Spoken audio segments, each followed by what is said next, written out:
Shri Chakramata YouTube channel ವೀಕ್ಷಕರಿಗೆ ನನ್ನ ಪೂರ್ವಕ ನಮಸ್ಕಾರಗಳು.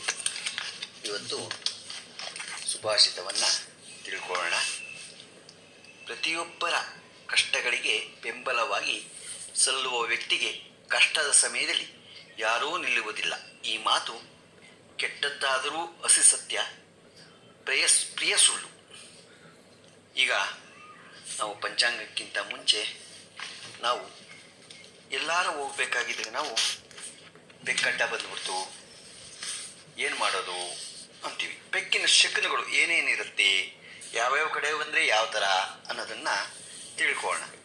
ಇದು ಬೆಕ್ಕು ಅಡ್ಡಲಾಗಿ ಬಂದರೆ ಕಾರ್ಯ ಹಾನಿಯಾಗುವುದು, ಅಪ್ರದಕ್ಷಿಣವಾಗಿ ಸುತ್ತಿಕೊಂಡು ಬಂದರೆ ಅತಿಯಾಗಿ ಕೇಡಾಗುವುದು, ಪ್ರದಕ್ಷಿಣವಾಗಿ ಸುತ್ತಿಕೊಂಡು ಹೋದರೆ ಅಷ್ಟು ಕೆಟ್ಟದ್ದಾಗಲಾರದು, ಬೆಕ್ಕು ಜಗಳವಾಡಿದರೆ ವ್ಯಾಜ್ಯವಾಗುವುದು, ಕೂಗಿದರೆ ವಿರೋಧ ಉಂಟಾಗುವುದು, ಇಲಿಯನ್ನು ಕಚ್ಚಿಕೊಂಡು ಎದುರಾಗಿ ಬಂದರೆ ಶತ್ರುಗಳಿಗೆ ಅಪಜಯವು, ತನಗೆ ಸಂತೋಷ ಉಂಟು.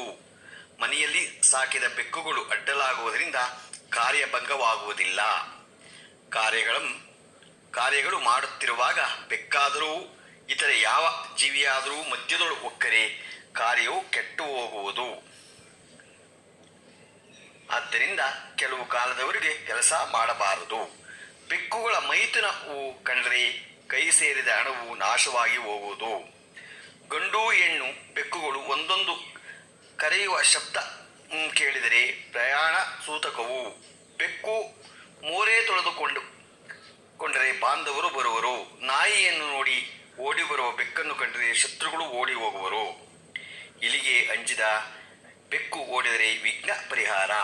ಬೆಕ್ಕುಗಳು ಗುಂಪಾಗಿ ಆದರೂ ಸೇರಿಕೊಂಡರೆ 2-3 ಸಾರಿಯಾದರೂ ಬಂದರೆ ವಿಘ್ನಾತಿ ಉಂಟಾಗುವುದು. ಮರಿ ಕಚ್ಚಿಕೊಂಡು ಬಂದರೆ ಸ್ಥಾನ ಚಲನೆಯು. ಅಲ್ಲಿ ಮುಂತಾದವುಗಳನ್ನು ಕೊಲ್ಲುತ್ತಿರುವುದನ್ನು ಕಂಡರೆ ಶ್ರಮದಿಂದ ಕಾರ್ಯ ಕೈ ಸೇರುವುದು. ಬೆಕ್ಕು ಭಯಪಟ್ಟ ಒಂದು ಬಚ್ಚಿಟ್ಟುಕೊಂಡರೆ ಕಾರ್ಯ ರಹಸ್ಯವಾಗಿ ಕೈಗೂಡುವುದು. ಬೆಕ್ಕು ಕಾರಿದರೆ ಆರೋಗ್ಯ ಸೂಚನವು. ಮಲಮೂತ್ರಗಳನ್ನು ವಿಸರ್ಜಿಸುವುದು ಕಂಡರೆ ರೋಗ ಸೂಚನೆ. ಬೆಕ್ಕಿನ ಶಕುನಗಳನ್ನು ನೋಡುವಾಗ ಈ ರೀತಿಯಾಗಿ ನಾವು ನೋಡಬೇಕು. ಗೊತ್ತಾಯ್ತಾ? ಇದನ್ನು ನೀವು ಮಾಡಿಕೊಡಿ. ಇವತ್ತು ದಿನ ಪಂಚಾಂಗವನ್ನು ತಿಳ್ಕೊಳ್ಳೋಣ. ದಿನಾಂಕ 16/4/2024 ಮಂಗಳವಾರ, ಶ್ರೀ ಕ್ರೋಧಿ ಸಂವತ್ಸರ, ಉತ್ತರಾಯಣ, ವಸಂತ ಋತು, ಶುಕ್ಲ ಪಕ್ಷ, ಚೈತ್ರ ಮಾಸ, ತಿಥಿ ಅಷ್ಟಮಿ, ಹಗಲು 4:07. ನಕ್ಷತ್ರ ಪುಷ್ಯ, ದಿನಪೂರ್ತಿ ಇರುತ್ತೆ.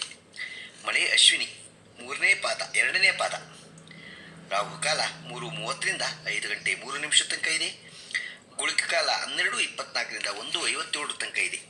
ಯಮಗಂಡ ಕಾಲ 9:18 10:51 ತನಕ ಇದೆ.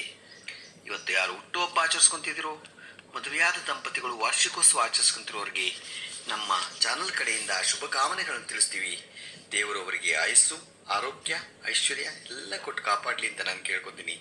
ನಮ್ಮ ಹೆಬ್ಬಳಲು ಶ್ರೀ ಚಕ್ರಮಾತಾ ಯೂಟ್ಯೂಬ್ ಚಾನಲ್ ಯಾರು ಸಬ್ಸ್ಕ್ರೈಬ್ ಆಗಿಲ್ವೋ ದಯಮಾಡಿ ಸಬ್ಸ್ಕ್ರೈಬ್ ಆಗಿ, ಲೈಕ್ ಕೊಡಿ. ಇದು ನಿಮ್ಮದೇ ಚಾನಲ್ ಆಗಿರೋದ್ರಿಂದ ನಮ್ಮ ಲಿಂಕನ್ನು ಬೇರೆ ಗ್ರೂಪ್ಗಳಿಗೆ ಫಾರ್ವರ್ಡ್ ಮಾಡಿ. ನಮಸ್ಕಾರಗಳು.